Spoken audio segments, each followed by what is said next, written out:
6 biji putih telur saiz C. Kalau saiz A atau B guna 5 biji sahaja. Zu guna 7 biji telur saiz C.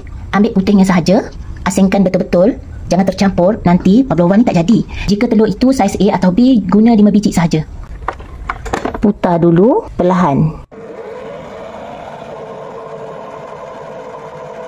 Tinggikan speed.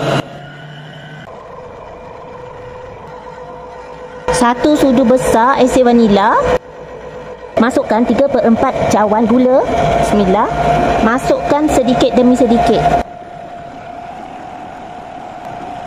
Kalau nak manis, boleh letak 1 cawan. Zu tak nak terlalu manis.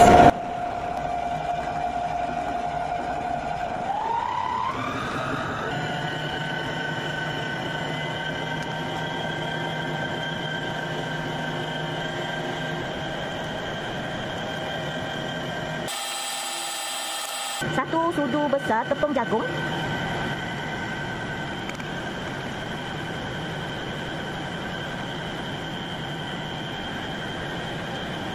Satu sudu besar cuka makan. Berwarna pink.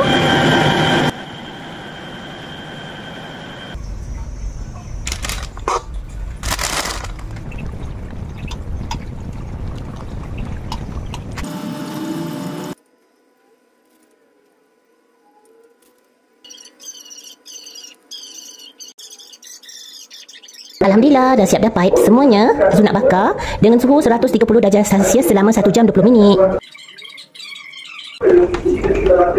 Dalam ni wiping cream Zu nak putar dulu sehingga kembang.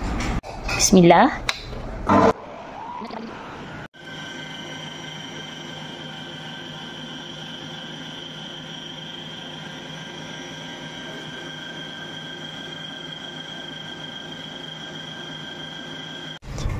Wiping cream ni sudah letak dalam ni piping bag.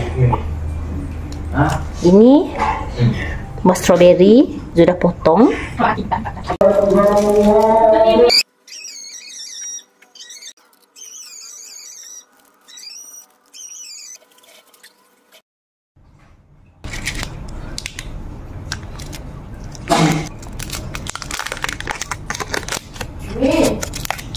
Bismillahirrahmanirrahim.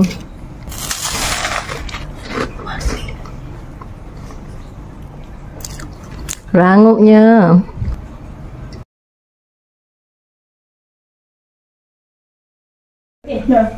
Selamat hari lahir Ati dan Ami.